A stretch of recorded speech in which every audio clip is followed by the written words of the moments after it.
how's it going? At this point, no one's shocked that I did another game jam, right? It's just my favorite form of making a small experience that I hope others will enjoy. I'm still working on other long-term projects, but my enjoyment in game creation is design. How do different mechanics connect with players, and what can I do to make those connections better? I have so many unfinished projects where I just try out an idea because it's stuck in my head. And game jams allow me to take an idea like that and put a little bit more behind it. In the end of the day, I just really like making things.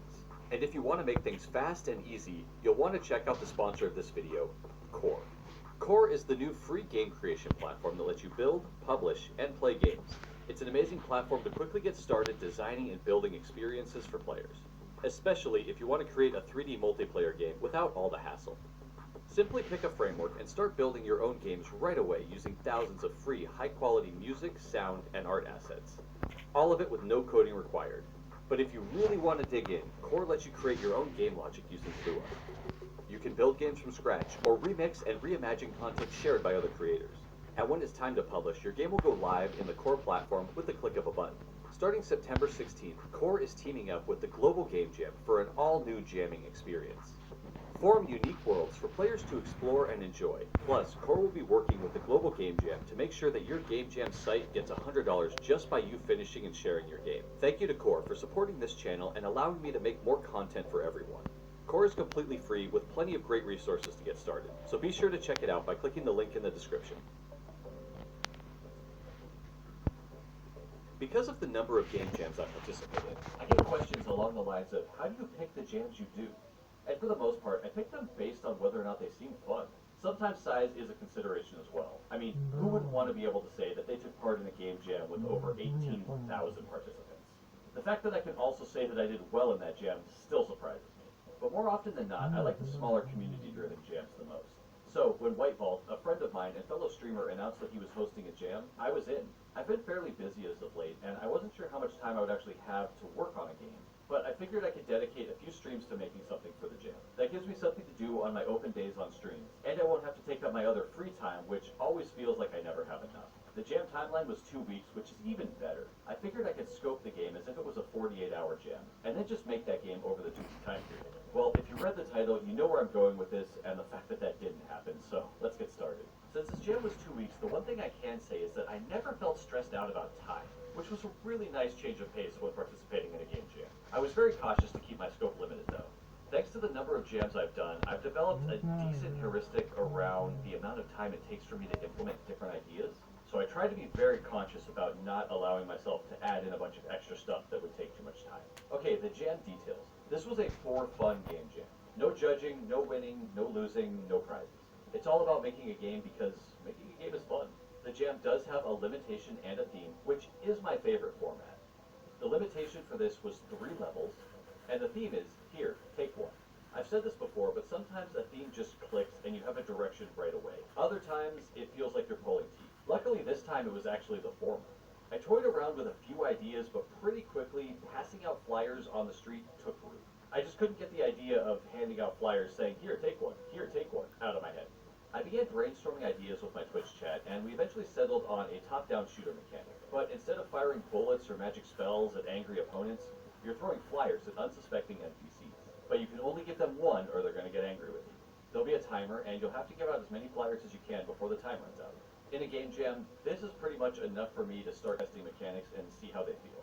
I've made several top-down games like this, so the initial setup was fairly standard. I added a player collision box, attached an arm to it to follow the mouse pointer, and created a projectile that would shoot out of the end of the arm. By changing the projectile's acceleration to a negative number, the flyers will slow after thrown until they stop moving. Now that we have the ability to throw flyers, it's time to add in those poor unsuspecting townspeople that we will be throwing said flyers at. For now, they'll be played by these squares that change color when they're given a flyer. I was going back and forth on whether or not the players should have infinite flyers or a finite number. That way, if they miss a shot, they have to go pick it up. I don't try to make statements in my games or anything like that, but I did really like the idea of the player being able to just spam flyers all over the place, or as we like to call them, garbage, and then just have them magically disappear. So I went with a limited number that the player could hold. Then I used the last of the stream that day to add a timer system. My plan was to pick the game up again the following week on stream, but I took some time.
time off from making videos because every now and then you just start to burn out and breaks are necessary. This meant I had a bit more time over the weekend than I usually do, and it turns out that as I got into it, I really liked this gameplay. But I'm getting ahead of myself. I built out a rough level layout.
Layout and placed NPCs around, but it's not really much fun with them just standing there. If you've seen my other games and devlogs, you may have noticed I don't do much with AI.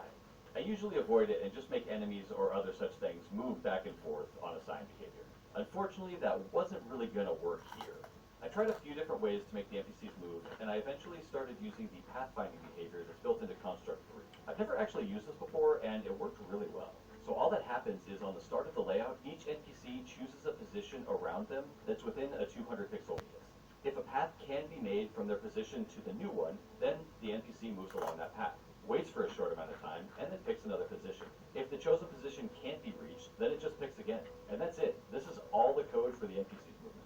It's so simple, but they run around all chaotically, and when you're trying to throw something to them, it actively feels like they're trying to make you miss.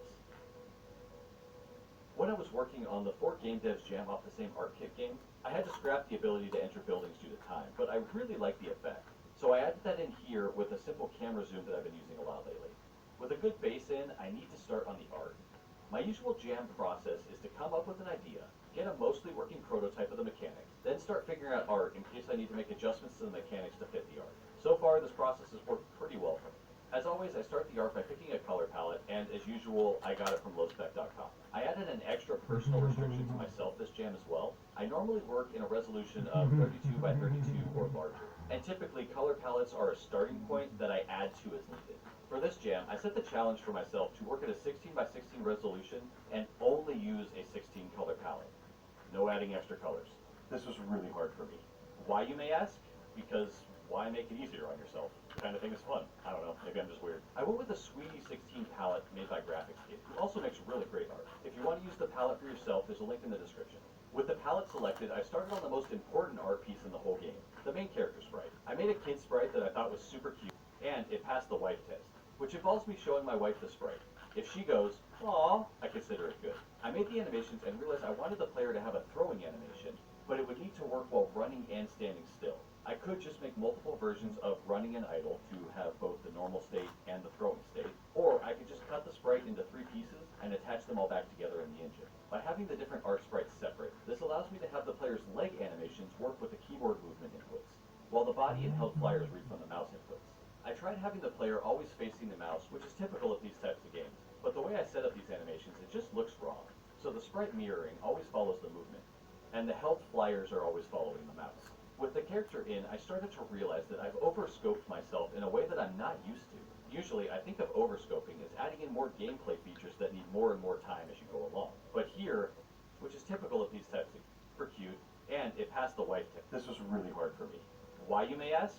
Because why make it easier on yourself? This kind of thing is fun. I don't know, maybe I'm just weird. I went with the Sweetie 16 palette made by Graphics Kid, who also makes really great art. If you want to use the palette for yourself, there's a link in the description. With the palette selected, I started on the most important art piece in the whole game, the main character sprite. I made a kid sprite that I thought was super cute, and it passed the wife test, which involves me showing my wife the sprite. If she goes, "Aww," I consider it good. I made the animations and realized I wanted the player to have a throwing animation, but it would need to work while running and standing still. I could just make multiple versions of running and idle to have both the normal state and the throwing state, or I could just cut the sprite into 3 pieces and attach them all back together in the engine. By having the different art sprites separate, this allows me to have the player's leg animations work with the keyboard movement inputs, while the body and held flyers read from the mouse inputs. I tried having the player always facing the mouse, which is typical of these types of games, but the way I set up these animations, it just looks wrong. So the sprite mirroring always follows the movement, and the held flyers are always following the mouse. With the character in, I started to realize that I've overscoped myself in a way that I'm not used to. Usually, I think of overscoping as adding in more gameplay features that need more and more time as you go along. But here, I need to make a whole town or city. I've never done that before, and it's going to need a lot of art. And I added more pressure to myself because, again, this jam is hosted by my friend Whiteball, who is an amazing pixel artist and whose work I just really, really love. So I can't just let myself slap any old pixel anywhere. In my mind, I have to make this look good.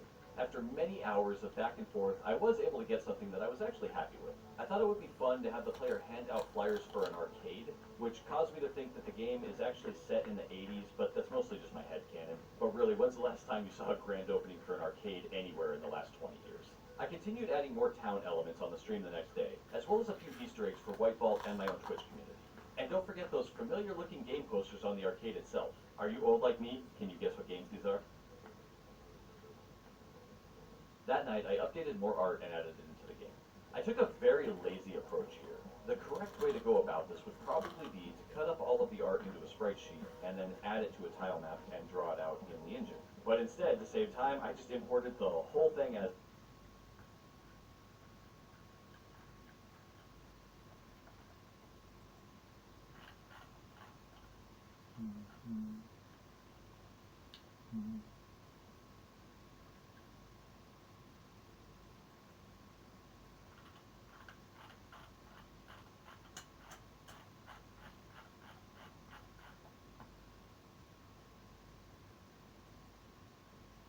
is.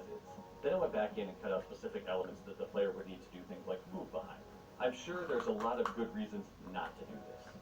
But since I'm working with a base sprite size of 16 by 16, this whole image is only 1708 pixels by 960 pixels, which is under Construct's sprite size limit, so win for me. The next day on stream, we started on the art for the NPCs.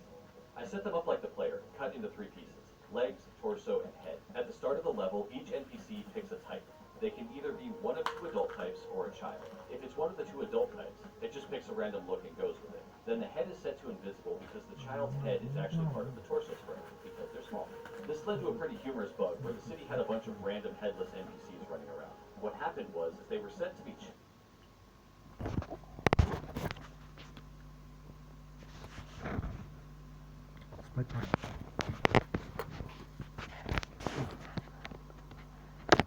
да.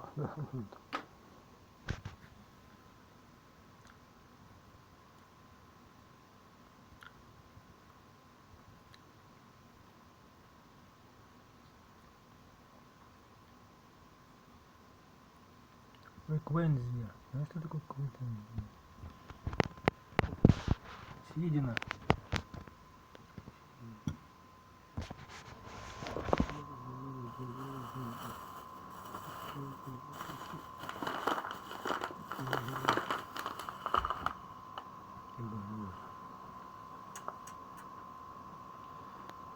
Да, наказание.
А это как это? Что это? Где? Что? Сколько тебе?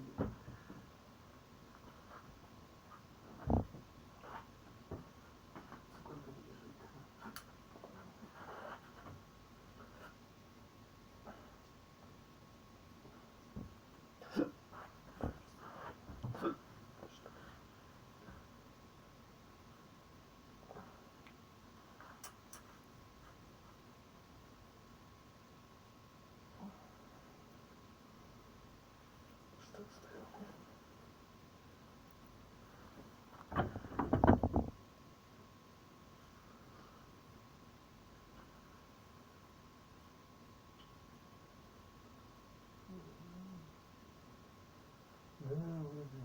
Что стоит?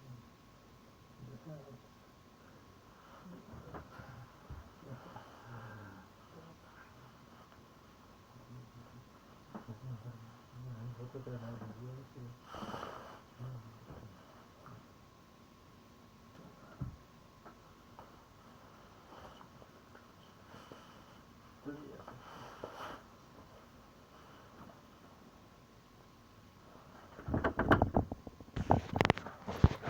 Ладно, все, спокойной ночки. Ночки, квадраточки. Точки.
Да.